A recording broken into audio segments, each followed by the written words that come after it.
ये है कहानी कालू, कौवा और चिड़िया की। एक गांव में कालू नामक एक कौवा रहता था। कालू बहुत ही चालाक और बुद्धिमान था, लेकिन वह अकेला रहता था। उसकी आदत थी दूसरों की सामान्य चीजों को चुराने की।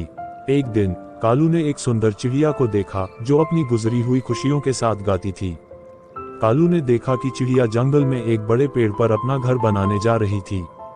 कालू ने चिड़िया से बात की और कहा, चिड़िया दोस्त, तुम यहाँ पर अकेले घर बना रही हो, मैं तुम्हारी मदद कर सकता हूँ।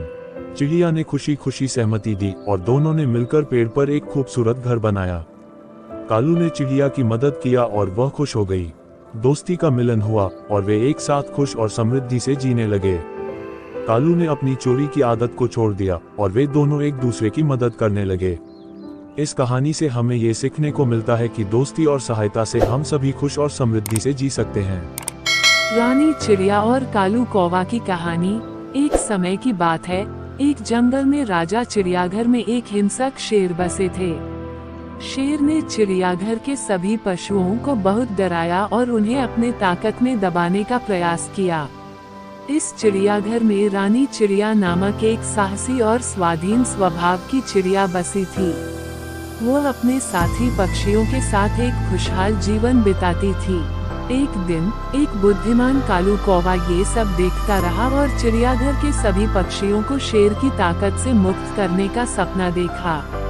कालू कौवा ने रानी चिड़िया से मिलकर उसे अपना योजना बताया और उसकी सहायता की पेशकश की। रानी चिड़िया ने उसकी पेशकश को मंजूरी दी और उन्होंने मिलकर शेर के खिलाफ एक चाल चली। चिड़ियाघर के सभी पक्षियों ने एकजुट होकर शेर के खिलाफ मिलकर काम किया और शेर को भगाया। रानी चिड़िया और कालू कौवा की साहसी मिलकर हुई योजना और उनके साथी पक्षियों की जिंदगी में सुख शांति वापस आ गई। इस कहानी से हमें ये सीखने को मिलता है कि साहस, समर्पण और साथ में काम करने से हम किसी भी मुश्किल को पार कर सकते हैं।